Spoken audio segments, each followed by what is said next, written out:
अखंड विद्यानंद जी महाराज की जय। सद्गुरु मौनि बाबा भगवान की जय। शिवोहम शिवोहम शिवोहम। नो वाणुमात्रमपि तेहि विरागरूपं नो वाणुमात्रमपि तेहि सरागरूपं नो वाणुमात्रापि तेहि सकामरूपं गगनामृतं समरसं गगनोपहम्।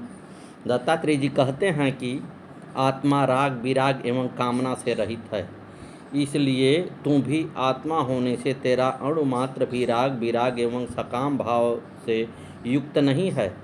मैं एक ही ज्ञानामृत समरस एवं आकाश तुल्य हूँ। धाता ध्याता न ते ही हृदय न च ते समाधि ध्यानं न ते ही हृदय तह वह विप्रदेशः ध्याये न चेति हृदय न ही वस्तु कालो ज्ञानामृतम समरसम गगनोपहम। दत्तात्रेय जी कहते हैं कि तू एक ही आत्मा है जिसमें ध्याता ध्यान और समाधि नहीं है, क्योंकि एक में ध्याता ध्यान का भेद नहीं होता। तेरे हृदय में कोई बाह्य प्रदेश भी नहीं है जिससे तू भीतर किसी का ध्यान करे, न तेरे में कला जैसी कोई वस्तु ही है। तू ज्ञानामृत समरस एवं आकाश तुल्य आत्मा है, वही मैं हूँ। यत् सारभूतमखिलं कथितं मया ते न त्वं न मे न महतो न गुरु न शिष्यः स्वच्छंदरूप सहजं परमार्थतत्त्वं ज्ञानामृतं समरसं गगनोपहम्।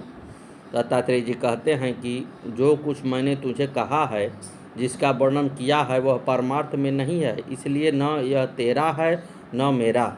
महतत्व गुरु शिष्य आदि का भेद भी परमार्थ में नहीं है।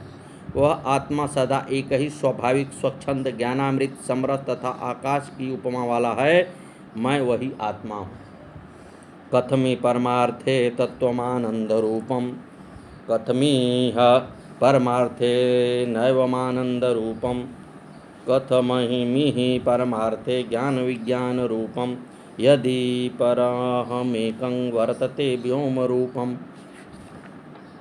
दत्तात्रेय जी कहते हैं कि वह परमार्थ तत्व आत्मा एक ही है जो आकाश रूप है, जिसमें भिन्नता किसी प्रकार से भी नहीं है।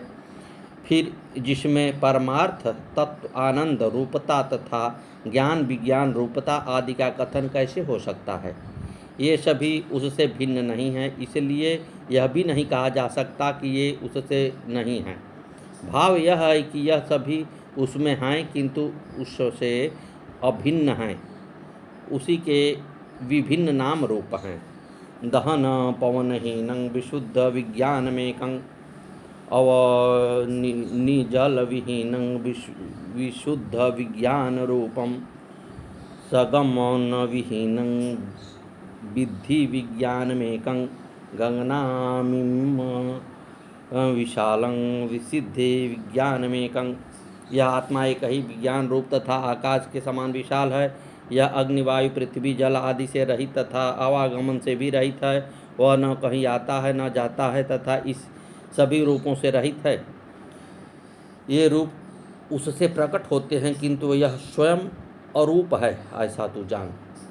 न शून्य रूपम न विशून्य रूपम न शुद्ध रूपम न विशुद्ध रूपम रूपम विरूपम न भावामि किंचित स्वरूपम परमार्थ तत्वम।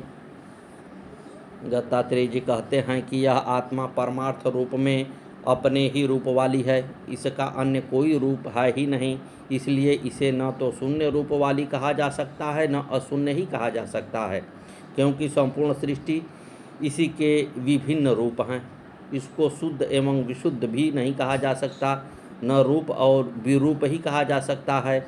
यह सभी प्रकार के रूपों से रहित है। मुंच मुंच ही संसार त्यागं मुंज ही सर्वथा त्यागात्म गविशं शुद्धमृतं सहजं ध्रुवम। दत्तात्रेय जी कहते हैं कि जब तूने जान लिया कि तू आत्मा है जो शुद्ध अमृत रूप एवं नित्य है, तो फिर इस संसार का त्याग कर दे। तेरा इससे कोई प्रयोजन अब नहीं रहा तथा तूने इसका त्याग किया है, इस भावना को भी छोड़ दे। क्योंकि त्याग की भावना से अहंकार पैदा होता है जो विष के समान है। इसलिए त्याग और अत्याग की भावना का भी त्याग कर दे, यही तेरे परम स्थिति है। सद्गुरुदेव भगवान की जय। श्री मौनी बाबा भगवान नमो नमः। सतगुरुवे नमः। श्री सद्गुरुवे नमः। श्री सद्गुरुवे नमः। रामप्यारी बनमारीपुर के मंगला जाटव की पत्नी हैं। ये और इनके पतिदेव दोनों ही मौनी बाबा के प्रिय भक्त हैं तथा गांव में लोग इन्हें भगत जी और भक्तनी जी के नाम से पुकारते हैं तथा सम्मान करते हैं। रामप्यारी देवी बताती हैं, मौनी बाबा जरा भी भेदभाव न करते थे। छोटे बड़े, अमीर गरीब, जात पात सभी को मौनी बाबा ने समान दृष्टि से देखा। रामप्यारी को किसी ज्योतिषी ने बता दिया कि तू जल्दी ही विधवा हो जाएगी। ये तो बहुत दुखित हुई। बालक बच्चे तो पहले से ही न थे, अब पति को के भी जाने की बात सुनकर ये बहुत चिंतित और दुखी हुई। किसी ने उससे कहा, तू चित्रकूट जा और प्रार्थना कर। परंतु मौड़ी के रामरती माता जी ने कहा, इनसे बड़ा कोई नहीं है, चित्रकूट में तू इन्हीं के पीछे पड़ जा। वे दूध लेकर मौनी बाबा की कुटी पर जाने लगी। दूध रख कर चली आती थी। एक दिन जब वे दूध लेकर गई, उस समय मौनी बाबा कुटी में बैठे हुए थे। उन्होंने रामप्यारी को बुलाया। ये मौनी बाबा के पास जाकर बैठी और परेशान तो थी ही, सो रो पड़ी।